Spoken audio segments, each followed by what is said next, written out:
Welcome, Washington Defenders. I'm Pastor Brian Noble, CEO of Family Policy Institute of Washington, and we are here with Jackson. And Jackson, you happen to be an attorney, is that right? I am an attorney, yes. I plead guilty. You plead guilty. Well, we will forgive you for that from the very beginning here. I just wanted to start out and just hear about a little bit about yourself and who you are and the practice that you run, and then what are some things you're doing in the public square?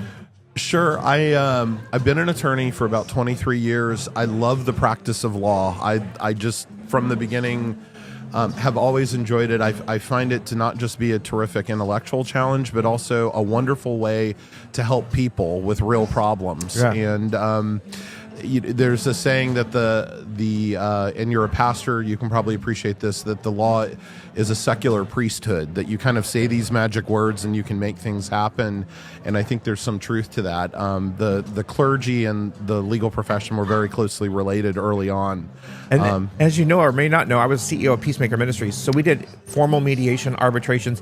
Oh, that's right. And I would bring the spiritual advice, and I would usually have an attorney with me to bring the legal advice. Sure. And so we would work together. So I totally agree with what you're saying. There is, definitely a spiritual component to the work that everybody does, if you're a believer. And I certainly approach my work that way, and fighting for accountability and to try to represent my clients. And my main, so I've been an attorney for 22 years, but my main client in my practice is my role as executive director of the Citizens Action Defense Fund.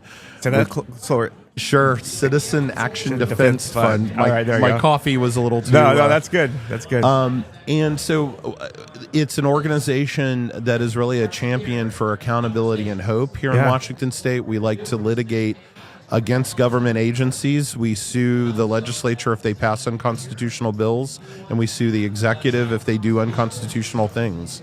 Right. So we're really, really active in the state. That is awesome. So you're really standing up for we the people and the Constitution. And this is the thing. This is the heart of God. In Micah 6:8, it says, what does God require of us? That we walk humbly, love mercy, and justice. Justice, mercy, and humility are the three things God requires of us. And so he loves for things to be done right and in order. Absolutely.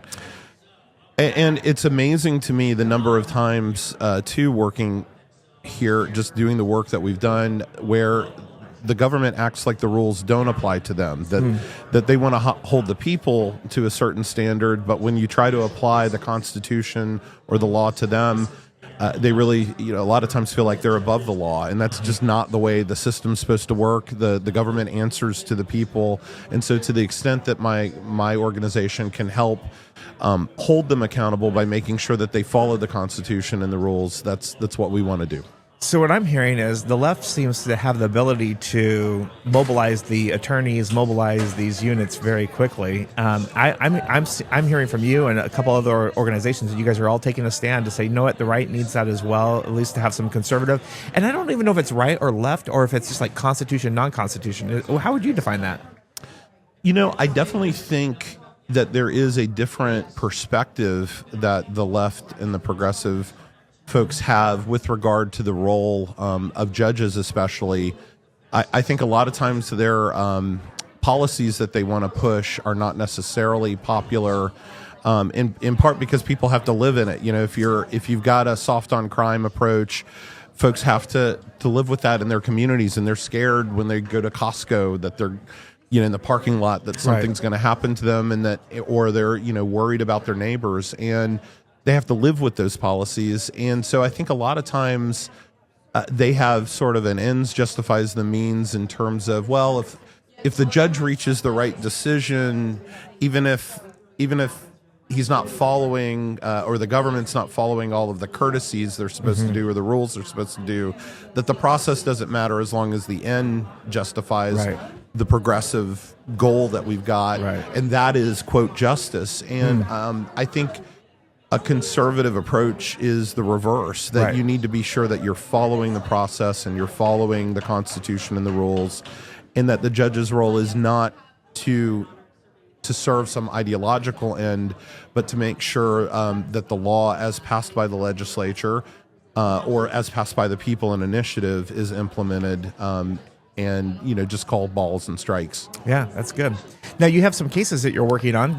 Tell us about those. Sure. So I'll just mention a few of them pretty quickly. We've got a bunch that we're working. We've got a great team. We've got an associate general counsel and a director of operations and communications, and so we've been working really hard. But one that I'm really excited about that's coming up is my first state Supreme Court argument. It's in a public records case against the governor's office. We won at the trial court level, lost at the appellate court level, but it involves billion-dollar negotiations with public sector unions where we asked for the records after they had signed agreements, but before the legislature funded the agreements. We just wanted to see a copy of the original offers. And the governor's office took the position that not only did we have to wait until after the legislature passed the budget, but we had to wait until the governor signed the budget into law to get any of that information. Wow. Even though we had signed agreements, and that's not what the law said. So I'm really excited about the opportunity to argue this. State Supreme Court at 9 a.m. on February 27th. And Okay, so here we go. So we do prayer tours every day. Great. So February 27th. Yes. 9 a.m. 9 a.m. If you want a spicy prayer tour, we take you to the Temple of Justice. I think we can sit there, right? Is it at the? It's open seating. Yeah. And you can sit there and quietly pray for Jackson as he makes his arguments. Now I just put you on the spot, didn't I? No, I'd very much appreciate that. Yeah. I need all the help I can get, Brian. So. Yeah, that would be great. So that's say the date one more time. Sure, February 27th, 9 a.m. Wow. The Temple of Justice in Olympia. Yeah, that's cool. And then another case that is one that's kind of been percolating but has gotten some national media attention is our whistleblower case involving the state DOT where Department of Transportation. Correct. Yeah. We're representing a guy that was one of the main economists there, had the most boring job in the world. His job was to do fuel analysis for revenue reports. Right. And the governor's office leaned on him through the Office of Financial Management and his bosses at DOT to try to force him to change his report. He refused to do it, and they retaliated against him. So we've got that set for trial in August. That's right around the corner. So I'm fixing something. You did a hand gesture. I must have had hand gestures on. It zoomed really close on your face. So let me fix this really quick. Keep going. Sure. But let me turn off hand. I didn't know I had hand gestures on. So we'll go more. Turn off. There we go. Auto framing off. Okay, there we go. All right, keep going. Okay, sure. Sorry. Do we need to edit that? Or no, it'll be fine. It just kind of zoomed in and I took it back out. So cool. So say that again. He DOT a guy. Sure. So we're representing a guy that had, as I said, the most boring job in the world. He was the economist, one of the main economists at DOT, and his job was to do these fuel and revenue reports that they used for budgeting. And he realized that the governor's cap and trade program was going to impact the cost of gas 40 to 50 cents. And they tried to get him to change his report because the governor was saying that it was going to have no impact on the cost of gas. And so he refused to lie, and they basically forced him out of state service. It was a non-political job. Right. So we've got that set for trial in August. That's right around the corner. And then what level is that one at? Is that so? That's still at the trial court level. Trial court. Yeah. So people may not know, but there's trial court, and then there's the appellate court. And then there's the. Well, so you have two levels of appellate court. The state Supreme Court's the highest, and then there are courts of appeals below that. Okay. And so you can. So I didn't even know that. So I was like, that helps me out. Okay, cool. And then ultimately the U.S. Supreme Court. Where I'm admitted, but I have not yet had an opportunity to argue. But maybe I'll get a chance with one of these cases. And I'll be like, That'd be a neat opportunity. That would be. All right. What else are you working on? The only other thing I'd mention would be our suit involving Brandy Cruz, which is also another public records one.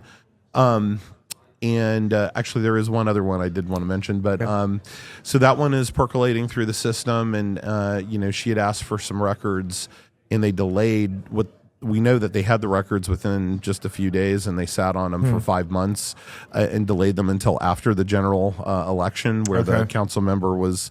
That she wanted the records from was standing for election, so that was not a great deal and violated the Public Records Act. But the other one I did want to touch on briefly was the one we just filed in conjunction with the Washington Policy Center, Todd Myers, and it involves a suit against the Department of Ecology and Commerce There's a statute that says they have to issue a report on carbon emissions, and the language in the intent section of that is that it's this existential threat. We have to have this information. There's, the legislature made it very clear that it's a very big deal. Mm-hmm. Well, Ecology has not issued the report. They've either been late or they've had very little information, and part of it is the information is showing that carbon emissions are going up despite all of these very expensive programs that we're spending that's supposed to change that. And so the most recent report they issued, they didn't include the last 2 years of data, and we wouldn't get that if they continued on this course until 2029. And so how can you know if you've got good policy? How can you know if what you're doing is working, right, or worth the money and the expense, and especially to the taxpayer, if you don't have the data that you're supposed to have? So from a farmer boy from Yakima who's a pastor, what I'm hearing is people are pushing down information that you can't get to, correct, over and over and over again. And we won't assign motive. We don't know what the motive would be, but it would appear to be that maybe they don't want the truth to get out, or they don't want a piece of that information to get out, and that delay then sways public opinion because they don't have all the information. Am I accurate? That's it. And then so what we do is we file a lawsuit and say, court, the law says they have to give us this information, make them give it to us. But it does, you would say you don't know their motivation, but what's interesting is every single one of these instances, the information benefits them politically not to share it, right? And so, you can kind of get a hint from that. But, and that's probably, I'm a pastor and you're an attorney. So you can try to read between the lines. But. Yeah, you can. You can. Well, Jackson, anytime that you want to come on to the Washington Defender podcast, we would love to have you, and just keeping us updated. We also have, just so you know, a digital studio. So so we have this live one, and then we have our digital as well that you can just sign in and do it that way. So any closing remarks to our listeners today? Not at all. I really appreciate, as I said, I love what we do. I love the work that we do, but I'm also grateful for your organization and the partnership there, and it's great to be able to use this as a way to just talk about what we're all working and see how we can work together. So thank you. Oh, you're welcome. Well, like we like to say around here, go out there and defend and advance biblical values in the public square. God bless.